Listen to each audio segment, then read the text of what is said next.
Hi, this is Tim from Garden Hands.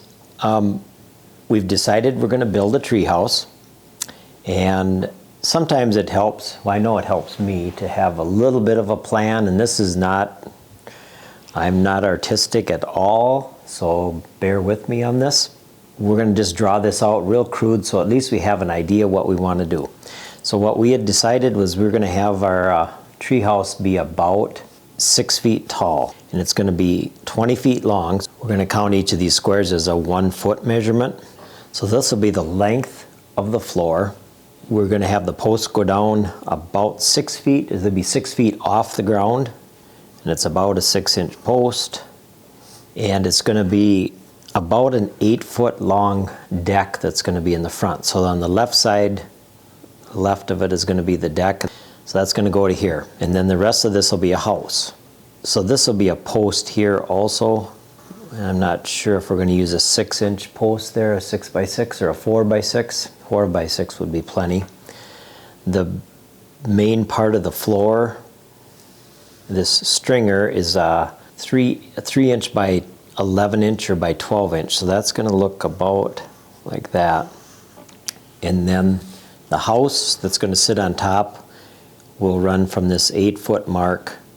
And I think that was going to be, we're going to make that about 6 feet tall. We haven't decided for sure on our roof, what type of a roof it's going to, if it's going to be a mono slope or if it'll be a peaked roof.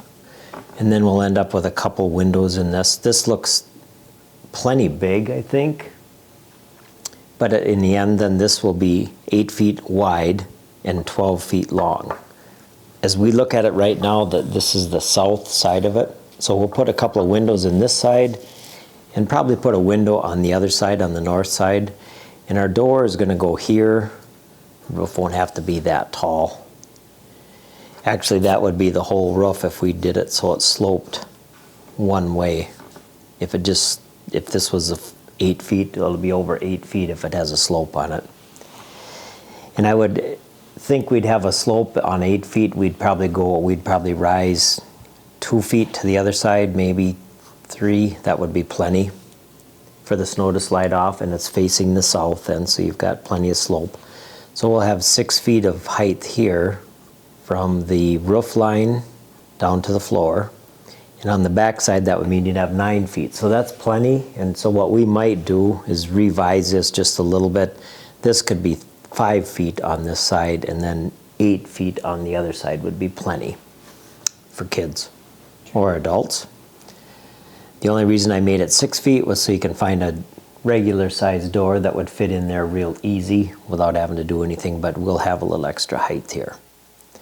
In the middle of this, up in about the middle of the deck, what we call out in front, there is that maple tree, and that goes through the middle of the deck or thereabouts.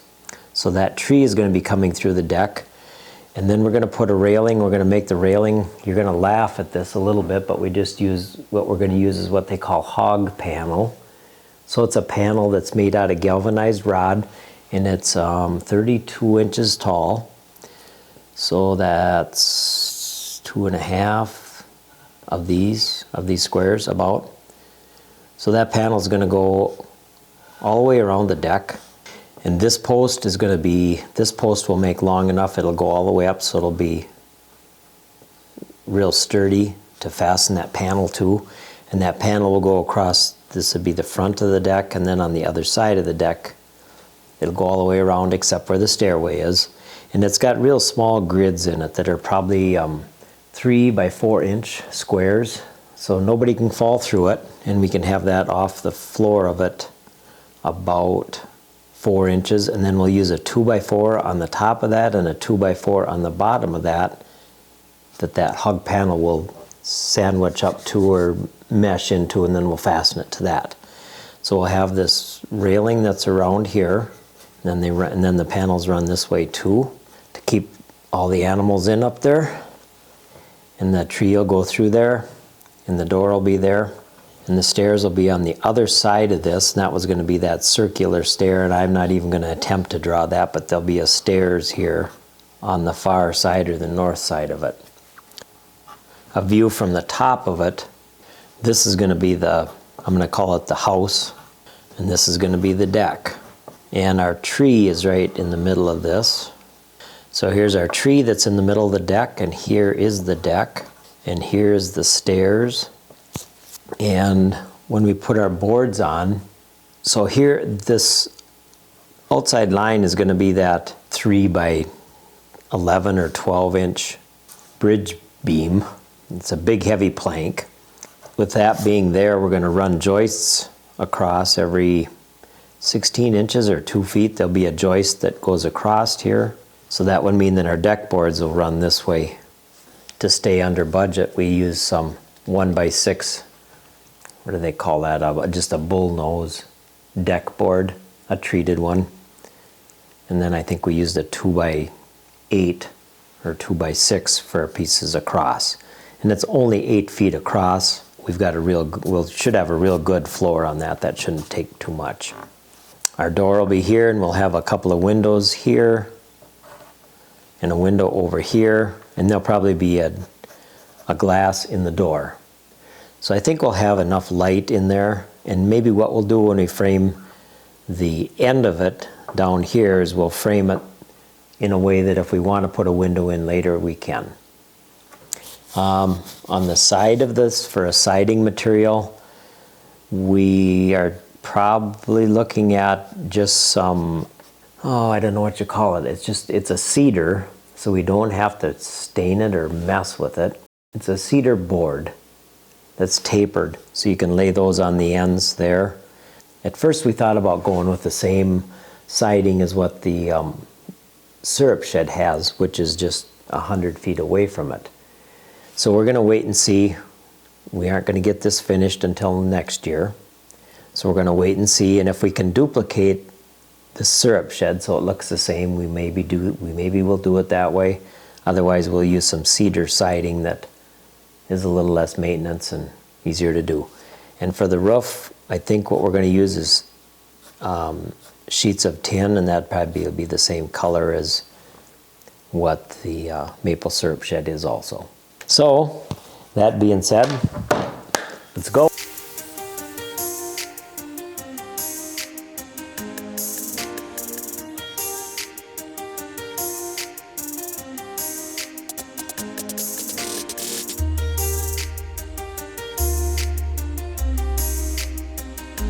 So we're going to get a line here.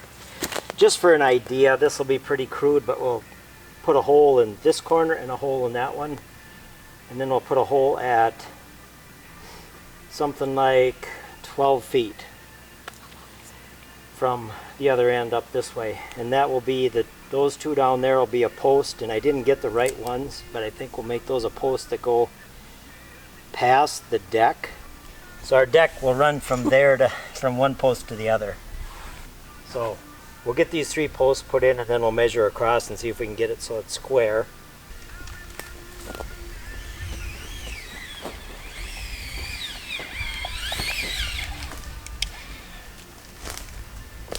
But that measures 24. I kind of got it beyond where I need to be, so I should mark. If I put a hole down at that corner, the other hole should be about centered here. We can slide it all this way real easy. If it's at 24, just bring that one in. We'll make that 21, and so then this would be about the edge of the house. And that'd be fine, wouldn't it? I think so. This post will be in the corner, kind of. So after some discussion, Lindsay and I kind of figured out where things are going to go. And that tree is going to be in the middle of our structure also. We're just going to build around it. We aren't going to attach anything to it. When we get done here, we're going to try and use 6x6 posts on the corners of it. And I'm not sure if we'll use a 6x6 at the end of where the deck and the house part of it meet. We could get by with a 4x4 there. Boy, that was easy, wasn't it? Easy peasy. Drill a hole and you're done. So now we'll get our holes drilled, and we'll use some sono tubes when we get started and set those down in and kind of get them leveled to each other. I'm not a carpenter by any means. So sometimes it doesn't always turn out right, but this is kind of a simpler project, so I'm hoping we can make it look all right.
So that'll be the inside edge of our plank.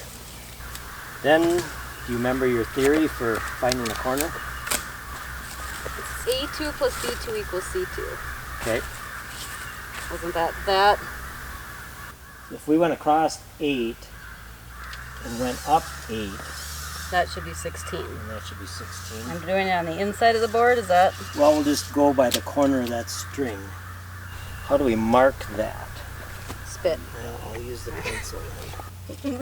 And that's how you use the pencil. That's what you meant. Yep. Okay. Okay, now, if you can hook your tape on the string?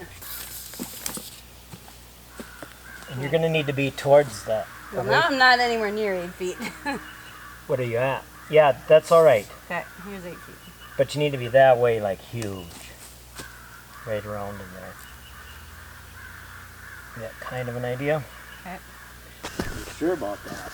No. I don't think that's right. Because I would think you're close to square there. I'm at 11 and a half feet. Oh, that's not even close. Can we look that up on the phone? Dang, I was recording that. Pythagorean theorem.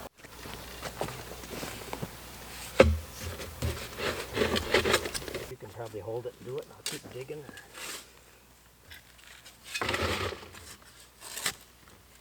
And that packer tool is there too if you want to use it. So you don't want to bump that board yet. Okay. So if you just use this, and if you don't even get it full, that's fine for now. If you don't get the hole full. Why were you going? No, I mean, I'm going to go to the next one. Oh, But- okay. And there is a level there if you want to check it. Okay. If you don't get the hole full, as long as you get it packed in pretty good. So, once we had the holes drilled with the skid loader, we're going to get them cleaned out, and then we're going to get the sono tubes set in there. You can see Lindsay has one in place, and then we'll pack around those pretty good. So they'll be ready to pour cement. We don't have our cement crew there, Emma and Lucas, so we can't do that today. But we'll get the tubes all dug, or get them installed. Trying to get that one level. We do as good as you can, and this is pretty forgiving too. When we got done, I think I had one that was off 3 or 4 inches, but from where it should be to be square. But we were able to move things around a little bit and managed to make it work.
But one thing I did learn, and one of our neighbors told us, is if you there's a lot of flies in the woods and mosquitoes. And that's just the way the woods is there. But they said put peppermint on. And I used to use Vicks Vapor Rub on the back of my neck and a little bit on my arms, and that would help with the flies or the mosquitoes. But they said use peppermint, and it's a pure peppermint extract. And that worked real well. I don't think I had one bite that whole day. And you have to apply it. If you were out there for 4 hours, you might have to put it on one time because you sweat and it kind of thins it down. But boy, that worked really good. So just a little side note, peppermint helps to repel flies or mosquitoes. So we did get all the holes in. I think we were about wore out after that. Not wore out, but it was just so hot out that day. So we got those, and we're going to be ready for the pouring the cement. Thanks again for watching. This is Tim at Garden Hands. We're kind of committed now, so we're going to have to do this. The kids all think it's going up, so now you got to do it. Anyway, thanks again for watching. We really appreciate it. Remember to subscribe. Thank you.